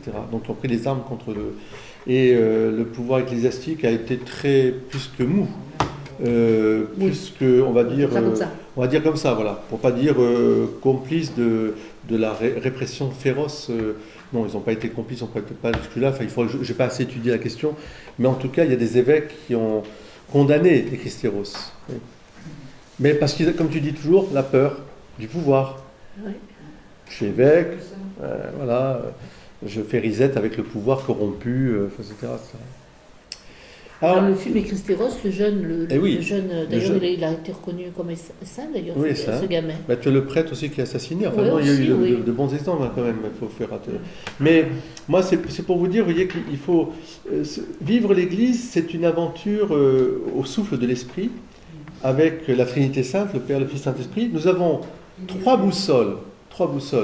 Bon, organiquement, comme disaient Ambroise et Catherine de Sienne, il y a la parole de Dieu, les sacrements, et aussi le credo. Le credo, c'est important parce que, comme dit saint Paul, si on vous annonce une autre foi, c'est pas la peine. Donc, mais la parole de Dieu, l'évangile que je peux lire, et que je lis en église, les sacrements que je reçois en église, et ce credo. Ça, c'est ce qui va me nourrir, ce qui fait que je suis catholique. Mais justement, il y a trois blancheurs, trois lumières qui vont nous éclairer tout au long de notre vie. La première, évidemment, c'est Jésus-Christ. C'est l'église du Christ. C'est pas l'église de Pierre, Paul, Jacques, etc. Ça m'est égal. Moi, c'est le Christ qui m'attire. Et c'est Jésus. Jésus qui a institué l'église avec les apôtres, etc. Donc il y a du respect pour toute l'institution. Moi, j'ai du respect pour les évêques, pour les prêtres, etc. Il y a une institution, il faut respecter leur mission. Et il faut prier pour eux. Mais c'est l'église du Christ. C'est la première lumière. Si on vient vous annoncer autre chose que Jésus-Christ, ça ne sert à rien. Deuxième lumière, qui est connexe, et là il faut faire attention, c'est là que commencent un peu les persécutions aussi dans l'Église, c'est Marie, l'Immaculée Conception. Jésus et Marie. On ne peut pas dissocier Jésus et Marie, Marie et Jésus. Alors quand il y en a qui vous disent « Non, mais Marie, voilà », eh bien là, à l'intérieur, vous souffrirez dans l'église, parce qu'il y en a qui vont vous dire « Ouais, mais vous, de toute façon, avec votre mari et tout ça, etc. » Voilà. Et de toute façon, elle était vierge, c'est vous qui le dites, et ainsi de suite, etc. etc. Donc, moi je dis... Comme les protestants. Voilà, moi je dis on ne touche pas à Marie, on ne touche pas à la mère. Moi c'est toujours comme ça. D'ailleurs c'est vrai dans la vie, hein. On ne touche pas à ma maman. Hein. Alors là, voilà. Et puis ça fait des mères. Donc. Ça fait des mères. Ça c'est la deuxième lumière. La deuxième lumière. Et Jésus, l'Eucharistie, Jésus et Marie, l'Immaculée Conception. Et au milieu, dans la barque, il y a Pierre, l'homme en blanc. La troisième blancheur.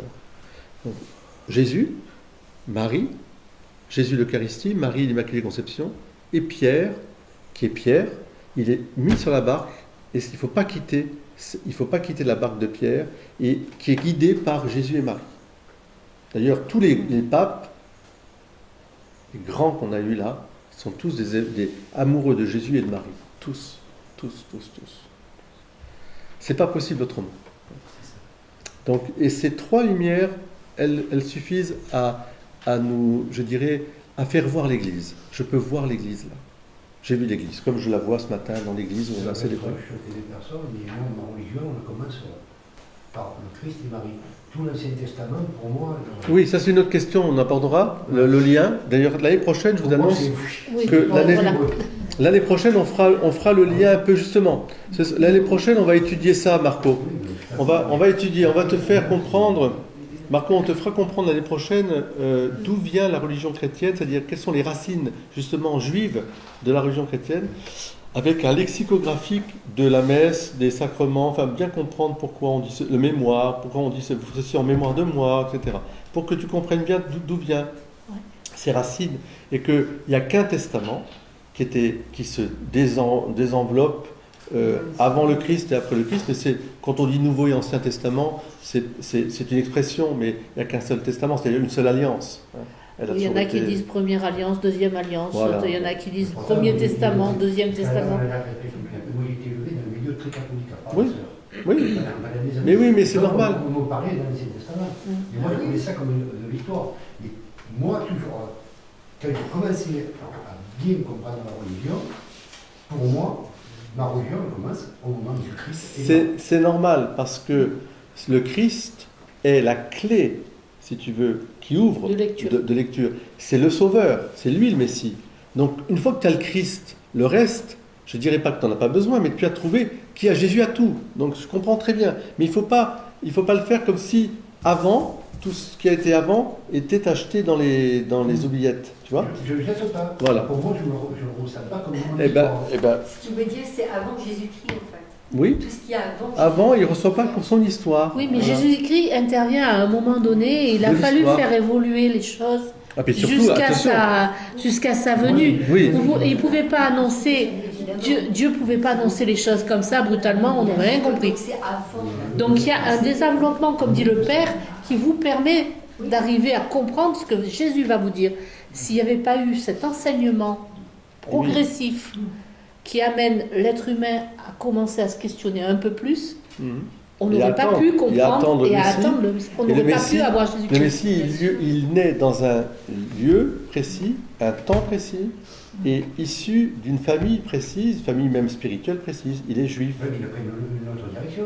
Non, dans le judaïsme, il n'a pas pris une autre direction. Il a accompli tout ce qui était. Il a accompli les Écritures. Il ne supprime pas, comme il dit, je ne supprime. Je ne suis pas venu pour abolir, je suis venu pour accomplir. C'est-à-dire vous montrer que ce qui est préconçu, mais que vous ne comprenez pas encore, c'est-à-dire que c'est une religion universelle, c'est pas, le judaïsme n'est pas, c'est une étape, ce n'est pas pour rester juif, figé, c'est pour s'ouvrir à une religion fraternelle, universelle.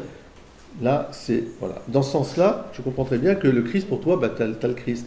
Mais l'année prochaine, on prendra ce thème, parce que c'est très important, notamment pour nos catéchumènes qui se préparent. C'est un beau thème aussi pour les sacrements, pour mieux comprendre ce que nous vivons à la liturgie. Voilà. Ce qui est assez déconcertant, c'est que à chaque fois, quand on fait ça, il y a une épreuve. Ah oui, mais le Christ a passé des épreuves aussi. Éprouvés, mais dans leur chair, dans leur Dans leur âme. dans leur famille, dans leur amitié, ils sont Ça éprouvés. passe par la souffrance. Ils sont éprouvés, c'est renie, rond, mais pourquoi tu vas mourir pour ça? C'est pas la peine. Voilà, ta famille. C'est un combat. C'est un combat. Absolument. C'est un combat spirituel. Moi, je me souviens, enfin, Patrice a toujours été marqué par cet épisode du Padre Pio quand il avait reçu, je ne sais plus qui avait passé une nuit au monastère, Envoyé du Vatican. un envoyé du Vatican qui est reparti en courant. Il n'a pas pu rester, tellement il y avait des combats entre le Padre Pio et puis Le diable. et Mais il n'a pas pu rester. ça veut dire aussi qu'effectivement Ça veut les dire saints, que- les saints ont toujours souffert.